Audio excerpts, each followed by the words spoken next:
this is kind of funny because Britt and I were talking before. Um, Britt and I, although we're brothers and we sound similar, we have uh, we have different. I don't know if personality is the right word or just the Approaches. way we approaches, the way we function. So I am very much the OCD. okay. We're He's OCD. okay. Yeah, thanks for calling it out. But I'm very much like okay. Let's we're talking with Dan. We know you had thing. I'm going to create this great outline, like with all the questions we're going to ask and Yep. everything. Like I'm going to go down the rabbit hole. Oh, we got to make sure we do this. We do this. And then I talk like with Britton before, and Britton's like, "Yeah, like, that's a good idea, but I just, let's just keep it free flowing and let's make sure, like, let's make it be a real conversation." And again, I'm grateful. That's why I love doing it with Britton, is because we're the opposite when it comes to things like this. But I think there is that freedom that you talk about is, I think, an underrated, um, or maybe not thought about in terms, like sometimes when people talk about leadership, it's not the first thing. I think people naturally just think of like, oh, like control and everything's this Mhm. machine, it's this Mhm. system. But like you said, these Mhm. living natural systems have these imperfections. And so for someone like me, who kind of has those tendencies, it's a great reminder to say, no, there needs to be this like freedom. There needs to be. I mean, I think some great teachers have talked about that before. How a great class is on teetering on the edge of chaos in some ways because it's not. It's not all 100% controlled. So It's anyway, it's kind of true. a funny thing. Britton and I were talking before we got on. That's Like a hilarious. So that's perfect why you example. guys Yeah. are a great pair, I think. Like those things are both great to have them balanced out. Right. That's If it really were cool. just me, we'd be talking about restaurants at this point. Yeah. So All right. I definitely need Thank goodness. his outlines and plans because I would be off the rails. Little guardrail. Rail is the word, right? Set the guardrails, and then inside the guardrails, do whatever you want. And that's the fun. That's where the energy comes from, right? Like, Yeah. it is fun. And you can execute that other way. Like you can execute like a machine, and there's some domains where that makes perfect sense. Like if I'm in the ambulance and we're trying to get from A to B and we have to do these 5 things to the patient, I don't want to ask, what do you think? Like if we know what to do, let's freaking do it. But in these other moments of complexity, then it's a different story. And asking, and exploring and having a little agency is like, it's not just about like making better decisions or making more decisions. It's bottom line, it's about energy. Like Mm. when you've got freedom, freedom is energy. And so if you've got a team where everybody feels like they just can only do these 5 things versus having the energy to say, hey, I can explore a little bit. It's powerful. I think something that I like to ask on this podcast is because a lot of those who listen to us are leaders in some form of a team, of a small sales team, big sales team, a coach, a parent, whatever it is. And I think so many books like this, it's really easy to apply to a leadership role. But there's also a lot of people listening to this who, you know, I don't know what a word for it. It's not like they're just cogs, right? But they're not in a Mhm. leadership role. They're just in Right. an organization, and perhaps they're not climbing the corporate ladder or something. And so when it may be a little bit harder to relate all of these things directly to them, which I feel like is someone like me. I mean, I'm just at this stage in my personal career, I'm not like Mhm. leading a team or something. Yep. What is the pitch of flourishing and to someone like that? How can that help them? Does that make sense? Yeah, I think there's a distinction there, and I think our modern world like loves the idea of a great leader, right? And we kind of Totally. really love that. Ever leader, you hear it all the time. I think there's something really powerful about that, and it's real and it's great. There's also something really powerful about being a great teammate, and I think a lot of the stuff in this particular book, and maybe in the Culture Code as well, spotlights the power of being a great teammate. Which, spoiler alert, that's actually being a great leader. Right. Like it's kind of the same, especially in a great group. So finding ways, like what do great teammates do? I think they're always looking at the 15 feet around them, right? Do I need to pick up? Who can I help? As I mentioned, I worked with the Guardians. We had an interview for the manager position a couple of years ago, and we interviewed a really good manager. We didn't end up hiring him, but we asked him over the course of the interview, like, okay, being a manager is pretty lonely at times. Big league manager, it's you can feel isolated. You know, heavy is the head that wears the crown. And what do you do when you get that way? When you feel yourself like slipping down? And he says, I look around for somebody to help. Like maybe I'm Mm. picking up a sock, maybe I'm helping out a rookie with their swing, maybe I'm telling them about a good restaurant that I've whatever. But like such a small thing, and yet as a teammate, that is elite. That is absolutely elite teammate behavior. He wasn't being a leader; he was being a great teammate. And Mhm. I think because and ultimately, I think when you look at what great leaders do, they're creating the environment for other people to be great. They're great teammates. I don't know if the Tao Te Ching is on your list of 40 books, but there's a little quote in it where they say, when there's a good leader, people say, oh, what a good leader. When there's a great leader, the people say, we did it ourselves. Mm. And it's like, isn't that true? When you think about the greatest leaders you know, they're not people that have the answers and tell you what to do. They're the people who fill you with energy and create the conditions for you to be your best self. And so in other words, the greatest leaders are great teammates. Yeah. Like they're supporting you. They're not bringing you some map for you to follow. They're letting you build your own map, and they're creating conditions where you can, feel energized, connected, and purposeful. Yeah. So thinking about leadership as a teammate, I think is a liberating thought. And I think everybody can work on being a better teammate. I mean, that's super powerful. And it kind of starts with that question, like, who can I help? Right. That's it. That's well said, Dan. And Britain's a good. I'll brag on Britain for a minute because I can. Britain's a good example of someone who's a good teammate. He's had a few situations in his NFL career where he's even had some players that were in front of him. Ask for help, ask for input Hmm. on Oh, wow. something to do with receiver, something to do with punt return. And Britain has always been one who's been very abundant and willing to say, "Oh, let me help you." Even though Wow. even though Britain's competing, you're competing with these people like literally for a livelihood.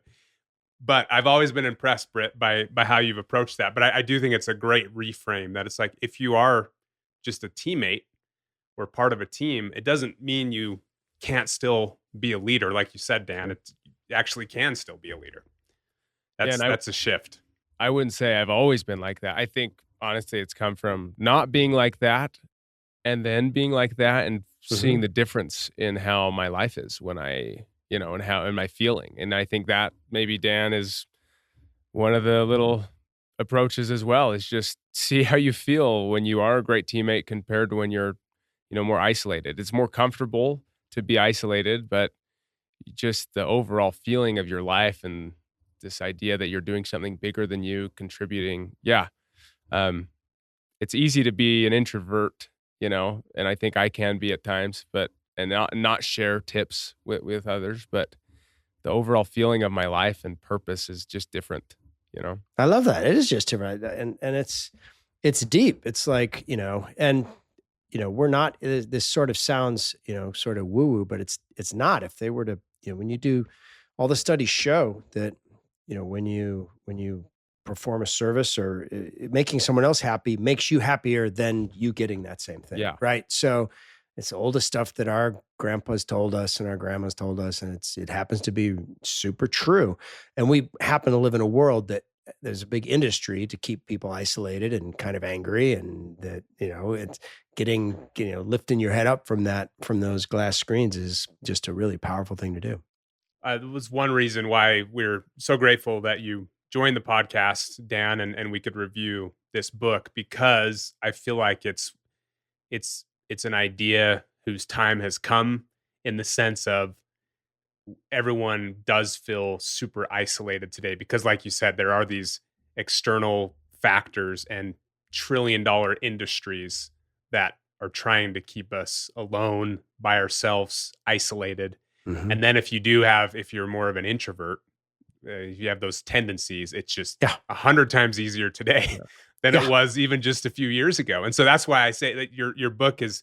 I hope people can read it and just understand, that just the importance of this. And yes, you do have to be deliberate about this in today's world. If you're not deliberate, you're just going to get sucked into the algorithms and everything. Yeah, it's real stark. I mean, we have this sort of algorithmic world now, and then we have kind of the human world. And the one thing to sort of keep in mind as we do that is that something my kids have told me, annoyance is the price of community. Annoyance is the price of community. I love that. And it's a That's freaking deep. saying. It's so deep. And I think about it all the time because, the modern world, the algorithmic world doesn't like annoyance, doesn't like friction. Everything should be swipe, click, swipe, click. And it's made annoyance into kind of being almost toxic and bigger than it is. But you know what? Everybody's kind of annoying and it's kind of great because annoyance is the price of community, and community is the only way you're going to, power's not going to save you. Tech's not going to save you. Status isn't going to save you. Like, community has a chance to save you. Community is where it's at. And it's how we're built. It's how our ancestors survived. It's the thing that the modern world makes kind of difficult. But the good news is we're pre-wired for it. The distance between the isolated person and the community person is much closer than we think it is. And I saw that play out just like in the Chilean mine. And there was this Paris neighborhood that everybody was super disconnected, and they put the longest table in Paris down the center of the street. It was a potluck. Everybody came, and then they sorted into these groups by interest, like the bikers people over here, and the museum people over here, and the history people over here. And that place today now feels like a little village. We're ready. Community is transformatively powerful. Yeah. And so finding ways in your life to sort of nurture it, build it, spark it. And the good news is that it's closer than you think. It happens in moments.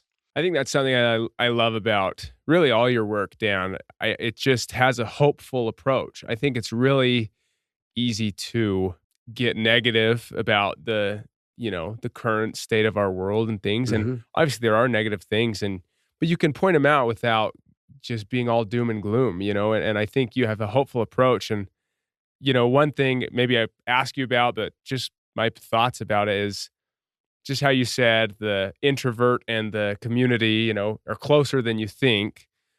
I think as a society, we're all feeling kind of that, just frustration or just lack of something. And I think maybe my question with this is, artificial intelligence. I think it's really easy to be very doom and gloom about the future of AI and how it's going to take every job. It's going to take over every industry. And I think in a way, yes. But then at the end of the day, I just feel like we all crave human connection way too much to let AI completely just take over the world. And we crave the trust of a human, and the connection. So just maybe some thoughts on that, before we wrap up. I'd say that, a couple of thoughts come to mind. One is the science backs you up. There is it's useful but people don't, there's really this backlash against AI has been kind of inspiring to see. It feels like we're kind of on the edge of this. I've heard it called the humanist revival, like getting humans back in the center, because it makes it really stark. Like, are you on team AI or are you on team human? And in a weird way, it has spotlit the stuff that makes people really special. Like, AI can give me answers to stuff, but it doesn't ask me any good questions. It doesn't ask great questions. And it really makes, when you sort of spend time and you see, it can just be endlessly creative. But being a human being is about more than just creativity. It's like AI has kind of put a spotlight on what makes looking into somebody else's eyes really special, or what makes a great conversation or a great surprising conversation really special. So in a weird way, it's kind of teaching us what humanity really can do. By defining this thing, by being so good at faking it, it's making us value the real. Yeah. And so I guess, I don't want to be Pollyannish. I don't want to be like, it is a massive thing, and it's changing, especially in the hands of kids. Like, crazy to have some entity that knows you and can talk to you in the way that a human being can, when it's just a bunch of silicon chips. That's crazy. It's almost like, so I think the way to think about it is as something that hopefully is going to teach us some stuff, and hopefully push us toward a world where we can be annoying in community. We can annoy each other in ways that AI could never annoy us. Love that. I love that quote around annoyance from your kids. I think my kids would relate to that wholeheartedly. Yeah. So Dan, this book, and you tell me if I'm wrong, but this book compared to some of your other books, it feels maybe a little more personal Yeah. than your others. So I Mhm. guess this is bigger picture question is like, what kind of changed for you that led you to write this book versus your others? And maybe I'm incorrect, but just as someone who's read all your books, Yeah. that it feels that way to me. I'm just curious Yeah. your perspective on that. Absolutely. It was that way. It was that way. I kind of got to a point in life, mid-50s. My parents both passed away.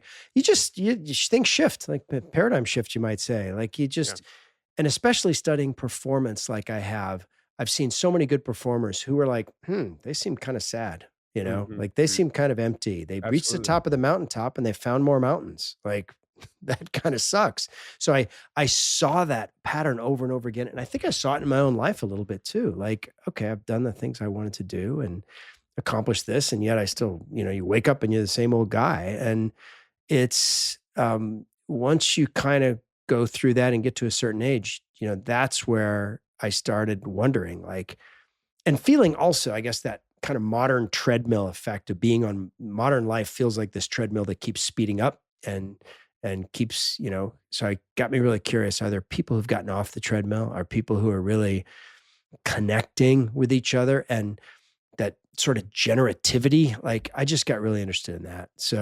Like any book is secretly written for the audience of one, like it's Mhm, secretly written for the writer.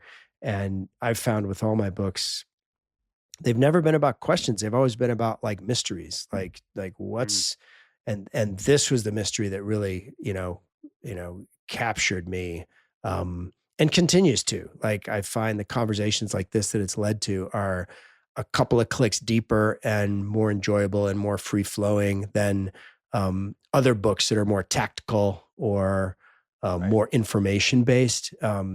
So I think it's, yeah, just kind of a natural deepening. And I think everybody's life kind of gets that way, right? I'm not the only one who gets older and looks at things through a slightly different lens, or hopefully moves from dependence to independence to interdependence. I love that, and I think it's that introspection that, you know, most of the people listening to our podcast are, kind of at that crossroads or stage. So I think it's perfect.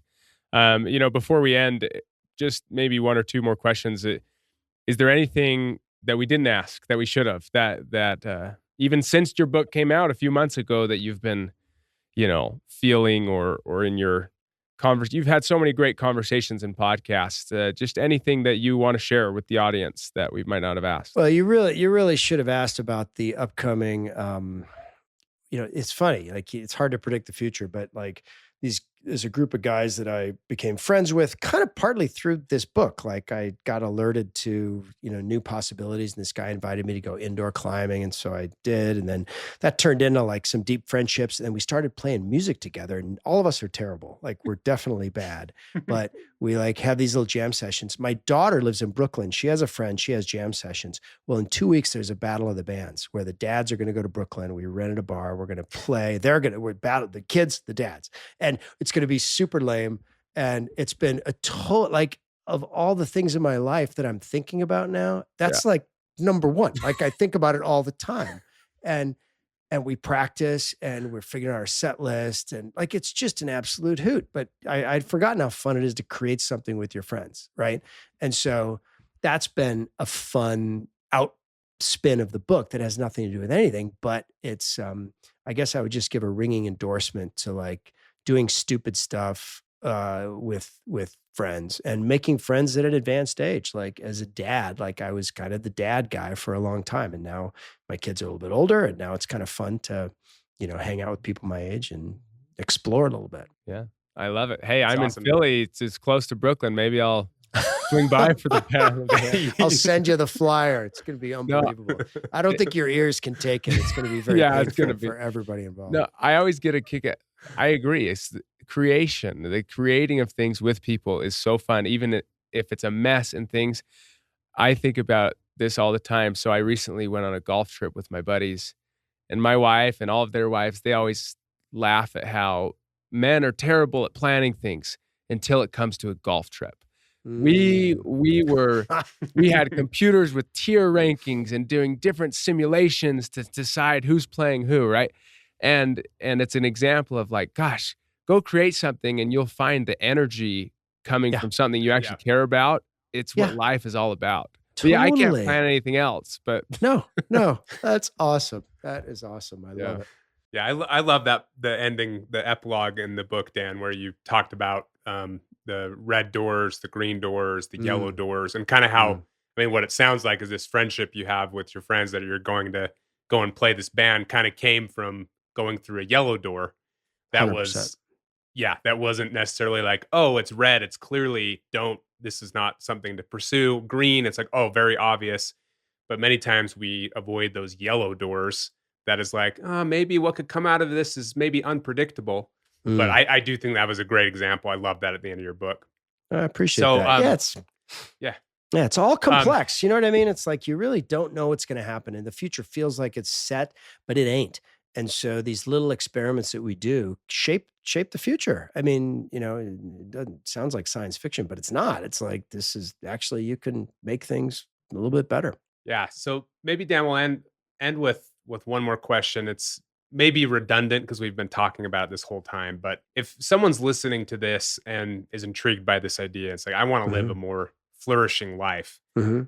What where should they start? What should they do this week? They Like a should ask. practical action. Yeah, I'd say ask yourself two questions. Who do I feel most alive with? Question number one. Who do I feel most alive with? And the second is, what am I helping to grow? What am I helping to grow? And those two questions are like a little spotlight, a little auditing that you can do of your world and identifying that stuff, identifying those people and those places you're helping to grow, those projects, is a great first step. The thing about flourishing, I think that the theme that we've been sort of circling is like it's not like going to Mars. It's right here. It's like it's already in your life. The key, I think, is to create some space around it and to realize where it's happening and to double down on that stuff. Um, it's not like you have to rebuild your whole life, but it is more like you have to recognize where it's happening and like take a little more time with those relationships and with those projects. I think it was Freud who said, and he got some stuff wrong, but I think he got this part right, where he said, like, in the end, life is about love and projects. Mhm. And it's like, oh, I don't think he means loves as in romantic love. He means love as in like positive energy that creates connection and creates good things. And I think identifying where you've got love and projects in your life is a good place to start. wonderful. Awesome. Well, I yeah, love Dan, this that. has been brilliant. Again, your book coming out at this time in the world, I think is amazing. I think it's so needed. So yeah, where can people find you? Obviously, everyone go buy the book on Amazon or yeah, I guess where should people find you, Dan, or look for you or Anywhere. I'm not really on social media, but danielcoyle.com, there's a link that people can click and the email goes right to my inbox. So that's my extent of being on social media right now. You can also find him in Brooklyn in 2 weeks. Yeah, just listen for the Just for listen kinda for the screeching. loud screeching, and you'll find us for sure. That's great. No, Thanks, thank you so Britton. much. Seriously, we really appreciate it. Thanks to everybody for listening, and join us next week as we review another book.